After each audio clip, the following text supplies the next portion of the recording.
Bismillahirrahmanirrahim. Assalamualaikum warahmatullahi wabarakatuh. Kembali lagi di channel Pena Pencari Hikmah. Kali ini kita akan bahas renungan Hatim Al-Asham. Jangan lupa sukai video ini, komen dan berlangganan, serta bagikan video ini agar bermanfaat bagi semua. Hatim Al-Asham adalah salah satu murid Al-Syaqi Al-Balkhi. Suatu hari Syaqi bertanya kepada dia, "Kamu telah bersamaku selama 30 tahun. Lalu apa yang telah kamu dapatkan?" Hatim menjawab, "Saya telah mendapatkan 8 faedah dari ilmu. Dan itu sudah cukup bagi saya, karena saya mengharap keselamatan pada 8 faedah itu." Syaqi pun bertanya, "8 faedah itu apa saja?" Hatim menjawab, "Faedah yang pertama adalah saya melihat semua makhluk mempunyai sesuatu yang dicintai dan dirindui. Sebagian yang dia cintai hanya menemani dia sampai dia sekarat saja. Ada yang hanya menemani sampai pinggir kubur. Kemudian mereka semua kembali dan meninggalkan dia sendirian, tidak ikut masuk ke dalam kubur. Lalu saya berpikir, kekasih terbaik seseorang adalah yang ikut masuk ke dalam kubur dan membuat dia tenteram di dalamnya. Lalu saya tidak menemukannya, melainkan amal saleh saja.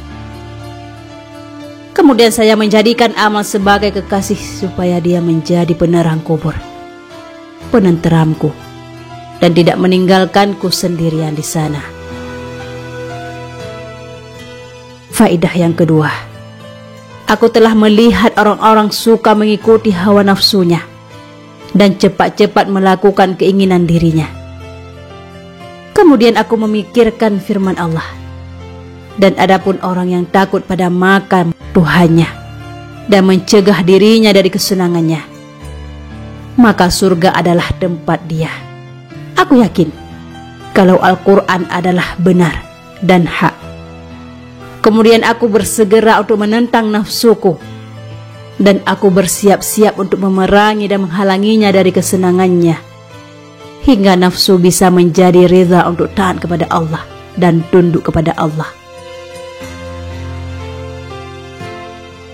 Faedah yang ketiga, aku melihat masing-masing orang berusaha mengumpulkan harta dunia, kemudian mereka menimbunnya dengan tangannya tergenggam. Kemudian aku memikirkan firman Allah, apa yang ada pada kalian akan hancur, dan apa yang ada di sisi Allah adalah yang kekal. Kemudian aku serahkan harta dunia yang aku peroleh untuk keridhaan Allah. Lalu aku bagikan kepada orang-orang miskin, supaya harta tersebut nanti menjadi simpananku di sisi Allah Subhanahu wa Ta'ala. Faedah yang keempat, aku telah melihat sebahagian orang-orang yang menyangka kalau kemuliaan dia berada dalam banyaknya pengikut dan keluarga. Kemudian dia menjadi tertipu oleh mereka.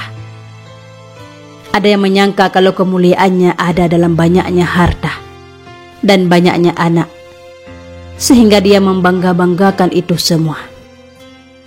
Yang lain menyangka kalau kemuliaannya ada dalam mengambil harta orang, menzalimi, dan mengalirkan darah mereka. Kelompok lain berkeyakinan kalau kemuliaan mereka ada dalam menghambur-hamburkan harta. Kemudian aku memikirkan firman Allah, "Sesungguhnya paling mulia kalian di sisi Allah adalah yang paling bertakwa kalian." Kemudian aku memilih ketakwaan, dan aku yakin kalau Al-Quran adalah hak dan benar, dan semua sangkaan mereka adalah salah dan batal. Faedah yang kelima, aku melihat orang-orang saling menghina dan mengunjing. Lalu aku menemukan sebabnya adalah karena rasa hasud, kedudukan, dan ilmu. Kemudian aku memikirkan firman Allah, kami telah membagi penghidupan mereka di kehidupan dunia. Kemudian aku tahu kalau bagian itu adalah dari Allah di zaman azali dulu. Lalu aku tidak menghasudi seseorang, dan aku ridha pada bagian yang Allah berikan kepadaku. Faedah yang keenam. Aku melihat orang-orang saling memusuhi karena suatu tujuan ataupun sebab. Kemudian aku memikirkan firman Allah. Sesungguhnya setan adalah yang menjadi musuh kalian. Maka jadikanlah dia sebagai musuh. Lalu aku menjadi tahu kalau tidak diperbolehkan memusuhi seseorang pun selain setan. Faedah yang ketujuh. Aku telah melihat masing-masing orang bersusah payah membanting tulang mencari makan dan penghidupan mereka, hingga mereka jatuh dalam perkara syubhat dan haram. Dan mereka menghinakan diri dan menghancurkan harga dirinya. Kemudian aku memikirkan firman Allah. Dan tidaklah dari hewan di bumi melainkan pada Allah rezekinya. Kemudian aku tahu bahwa rezekiku ada pada Allah, dan Dia telah menanggungnya. Lalu aku bersibuk diri beribadah kepadanya, dan kuputuskan harapanku kepada selain Dia, yakni Allah Subhanahu wa Ta'ala. Yang terakhir, yang kedelapan.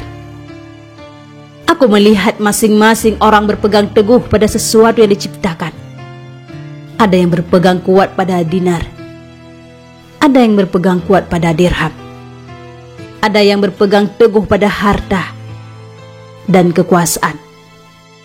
Ada yang berpegang kuat pada pekerjaannya, berpegang teguh pada makhluk selainnya. Kemudian aku memikirkan firman Allah Subhanahu wa Ta'ala.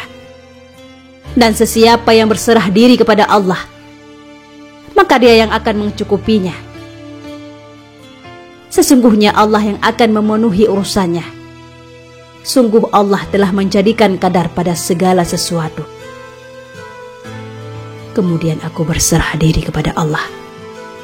Dia adalah zat yang mencukupiku, dan yang paling baik dijadikan sebagai yang mengurusi adalah Dia, Allah Subhanahu wa Ta'ala. Kemudian Syaki berkata, Allah telah menolongmu. Aku telah melihat dalam Taurat. Aku telah melihat dalam kitab Injil, Zabur, dan Al-Quran. Kemudian aku menemukan dalam keempat kitab itu berputar pada kedelapan faedah itu. Jadi, sesiapa yang mengamalkannya, maka dia telah mengamalkan keempat kitab itu. Wallahu a'lam bishawab. Mudah-mudahan ini bermanfaat bagi kita semua. Assalamualaikum warahmatullahi wabarakatuh.